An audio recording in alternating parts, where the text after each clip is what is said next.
Assalamualaikum warahmatullahi wabarakatuh.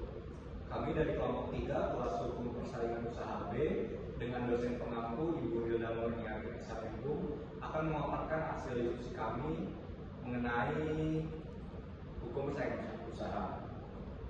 Perkenalkan, saya akan Bayu Prasetyo, NPM 22120113008. Saya Dr. Bono dengan NPM 2212-0331. Saya Gabriel Dede Pratama dengan NPM 221-2011-328. Saya Juarsi LB Domani dengan NPM 2212-001-368. Dan saya Hanifah Salah Sukomding dengan NPM 2212-01-1315. Baik, selanjutnya di sini akan kami paparkan pembahasan mengenai diskusi 2. Oke, untuk nomor 1 langsung saja. Berdasarkan Undang-Undang Republik Indonesia Nomor 5 Tahun 1999, konsep persaingan usaha sehat dan persaingan usaha tidak sehat ini memiliki perbedaan prinsip yang mendasar. Secara umum, persaingan usaha yang sehat adalah persaingan usaha yang wajar dan kondusif, sementara persaingan usaha yang tidak sehat dilakukan dengan cara-cara yang curang atau melawan hukum. Selanjutnya, untuk persaingan usaha sehat sendiri tidak secara eksplisit didefinisikan dalam Undang-Undang Nomor 5 Tahun 1999, namun tujuannya dapat disimpulkan dari asas dan tujuan yang tercantum di dalamnya. Persaingan yang sehat ini didasarkan pada prinsip demokrasi ekonomi, di mana terdapat keseimbangan antara kepentingan pelaku usaha dan kepentingan umum, yang tujuannya adalah untuk menjaga kepentingan umum dan meningkatkan efisiensi ekonomi nasional. Selanjutnya, untuk mewujudkan iklim usaha yang kondusif dengan menjamin kesempatan berusaha yang sama bagi seluruh pelaku usaha, baik kecil, menengah, atau besar. Dan yang terakhir, menciptakan efektivitas dan efisiensi dalam kegiatan usaha. Selanjutnya, berdasarkan pasal 1 ayat 6 Undang-Undang Nomor 5 Tahun 1999, persaingan usaha tidak sehat ini didefinisikan sebagai persaingan antar pelaku usaha dalam menjalankan kegiatan produksi dan atau pemasaran barang dan atau jasa yang dilakukan dengan cara tidak jujur atau melawan hukum atau menghambat persaingan usaha. Tindakan ini seringkali muncul sebagai akibat dari pemusatan kekuatan ekonomi pada satu atau lebih pelaku usaha yang menguasai produksi dan atau pemasaran barang dan jasa tertentu. Selanjutnya juga dalam Undang-Undang Nomor 5 Tahun 1999 diatur juga beberapa perjanjian dan beberapa kegiatan yang termasuk dalam kategori persaingan usaha tidak sehat. Untuk perjanjian sendiri yang dilarang itu ada oligopoli, penetapan harga, perjanjian tertutup dan lain-lain. Dan untuk kegiatan yang termasuk dalam kategori persaingan usaha tidak sehat itu ada monopoli, monopsoni, penguasaan pasar, dan persekongkolan. Jadi, untuk perbedaan utama pada prinsip antara kedua konsep ini terletak pada tujuan dan caranya. Untuk tujuan, persaingan usaha sehat bertujuan untuk meningkatkan efisiensi, kualitas, dan inovasi demi kesejahteraan umum dan konsumen. Sedangkan persaingan usaha tidak sehat bertujuan untuk mendapatkan atau mempertahankan kekuatan pasar dengan cara-cara yang merugikan pesaing dan kepentingan umum.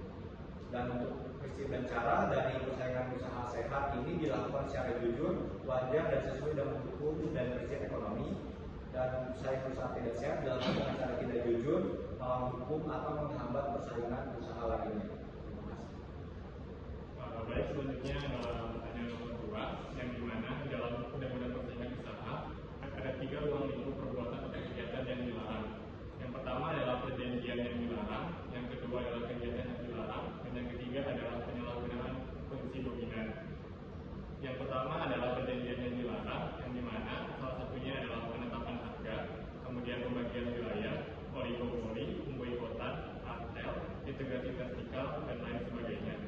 Kemudian dalam kegiatan yang dilarang, yang pertama adalah monopsoni, kemudian ada monopoli, penguasaan pasar, persekongkolan tender, dan kemudian di dalam penyalahgunaan posisi dominan, yang pertama ada penyalahgunaan posisi dominan, kemudian kepemilikan silang, jabatan merangkap, merger, konsolidasi, dan akuisisi. Adapun di dalam persaingan usaha tidak semuanya bentuk-bentuk tersebut sepenuhnya dilarang. Adapun yang menjadi alasan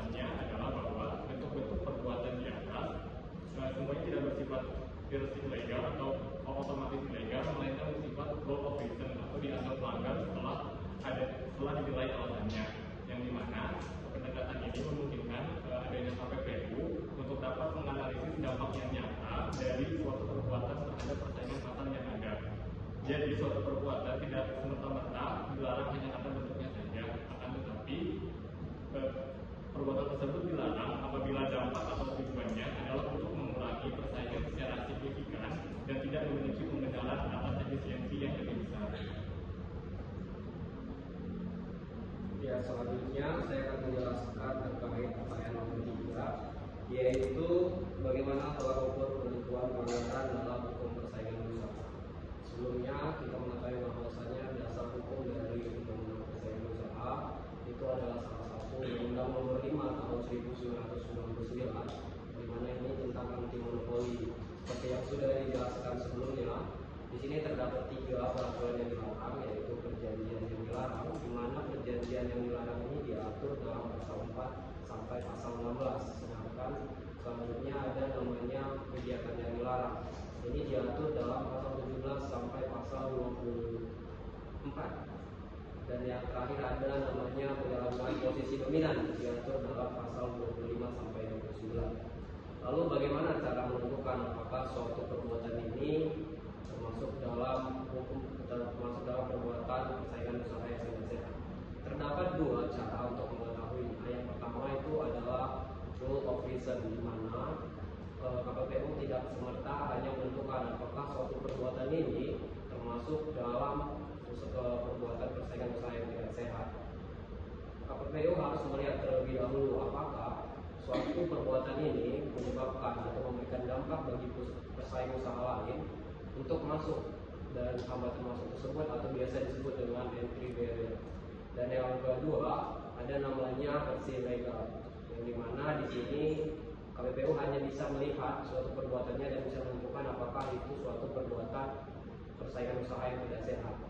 Contohnya seperti penetapan harga, di mana suatu harga kopi yang sudah ditetapkan oleh suatu pesaing pelaku usaha dengan harga yang cukup besar, dan itu sudah sesuai dengan unsur-unsur yang diatur dalam Undang-Undang Nomor 5 Tahun 1999, maka bisa dikatakan suatu perbuatan itu adalah praktik monopoli atau perbuatan suatu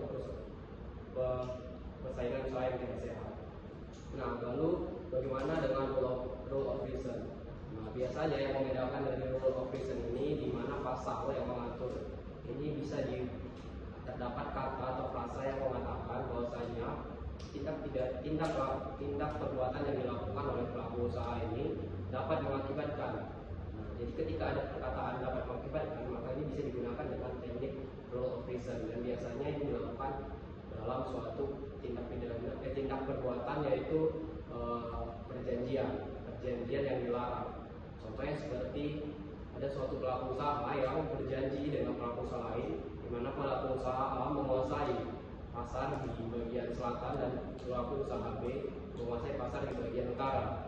Namun karena perjanjian mereka tidak menyebabkan suatu entry barrier atau hambatan masuk bagi pelaku usaha lain, sedangkan konsumen juga merasa itu tidak keberatan, maka perbuatan tersebut tidak dapat dikatakan suatu